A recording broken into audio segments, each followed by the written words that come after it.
most excellent man, most handsome of all, most mighty, mighty warrior, mighty king, glorious ruler. And I'm defending truth, humility, and justice because I have the humility to accept all persecution, even being made to look pretty much ugly, at least compared to what I was before. But I'm still the most handsome man when you look at the soul and the spirit. That spirit over flesh, the call of the flesh is Satan. Okay, and why women must submit and obey, especially attractive women, and why it has to be a suitable helper. And the enemy has put a special emphasis on trying to get you to set their main deity, the deity of confusion, trickery, base rape, evil, storms, the desert, on and on. Okay, chaos, their chaos magic. It's a whole other story for another day. It has to do with the wordplay. I'll have to get into that in another video, but this one, let's overkill it, shall we? Psalm 45:2. You are the most excellent men, and your lips have been anointed with grace, since God has blessed you forever. So my lips are anointed with grace. God has blessed me forever. That's why I'm telling the pure truth in the divine order. Okay, even though they're sabotaging me and changing my voice, because Hugh means authoritative utterance. They believe in it meaning a creative utterance, and their kind of trickery, switchcraft, pretend that they're righteous, kind of imposter, imposter garbage. Those are called cut-ups, among other things, and they're Masonic and occult wordplay. All right, so Psalm 45, let's see, okay, another version of it, and that was the New International Version, the NLT version. You are the most handsome of all. Gracious words stream from your lips. God himself has blessed you forever. So why is the most excellent the most handsome? Because it's good looking, right? Mr. Right. He's doing the right thing. He's good looking. Okay. Gird your sword upon your thigh, O most mighty, with thy glory and thy majesty. Okay, so gird your sword. I mean, they're filming me. I'm doing this indoors. Okay, I had to kind of rush through this. I skipped over one verse because my phone was being hacked. They're monitoring me, and they're keeping me from doing this effectively. But anyway, gird thy sword upon thy thigh, O most mighty, with thy glory and thy majesty.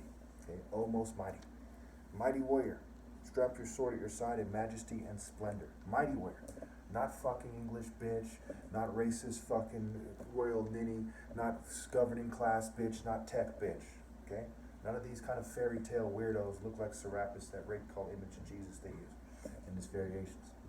Okay? Next version. Mighty king, glorious ruler, strap your sword. Okay? So they're saying put your sword on your side as a warrior. I don't see any of these guys doing that. They do it as some kind of ritual, like the police and them, the Navy, the Air Force, right? Like some weirdo craftsman or something. Okay? I'm not talking about that. You're a dumbass. You think that you probably believe that be all you can be propaganda too, huh? Stupid, right? All right, Psalm 45:4, New International Version. In your majesty ride forth victoriously in the cause of truth, humility, and justice. Let your right hand achieve awesome deeds. So, it goes on to talk about shooting arrows at the enemy and so on and so forth. But at this point, it talks about doing you're skirting your sword and letting your right hand achieve awesome deeds. Right? It's your lead hand when you're right-handed in sparring, if that's how you do it. Right? Your stance, your main stance, for example. Right? NLT version. In your majesty, write out, lead hand, lead. Right? Ideal. Ideal is I lead, scrambled. Okay. In your majesty, ride out to victory, defending truth, humility, and justice. Go forth to perform awe-inspiring deeds, right? Inspire, spirit, right? The cult of the truth of the spirit, the God's children in the spirit versus the cult of the flesh, which is Satanism. It goes on to say that the king is God's representative. You look at they call it the king God, but if you look down in the commentary, it says it's God's representative, and I agree, that's how they're being used. It's being used. The king is not God. Jesus is not God. He's God's representative, God's son. And read Psalm 82. So Psalm 45:11. Then the king will be attracted to your beauty. After all, he is your master. Submit to him. Omega, Yeah. you need to adjust your grill because this is falling apart. All right.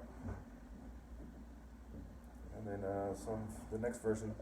Your beauty will make the king desire you. He is your master, so you must obey him. You see how not having a suitable helper, when at my parents' house, they're interrupting me and shit. You see why they're supposed to submit and obey, and they're acting like complete airheads, spoiled ass American scum. Okay, I'm technically American, but my culture isn't American. I don't believe in being a secular idiot and turning your back on the most righteous for some pitiful, greedy ass, selfish consumerism kind of materialist culture. Some Alicia Silverstone ass bitch, some clueless ass, scatterbrain ass, Babs Bunny ass cowards. Okay, and they come in every race these days.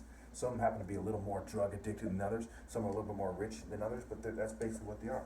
So again, I tell you, Psalm 45:11, the king will be attracted by your beauty. After all, he is your master. Submit to him. Your beauty will make the king desire you. He is your master, so you must obey him.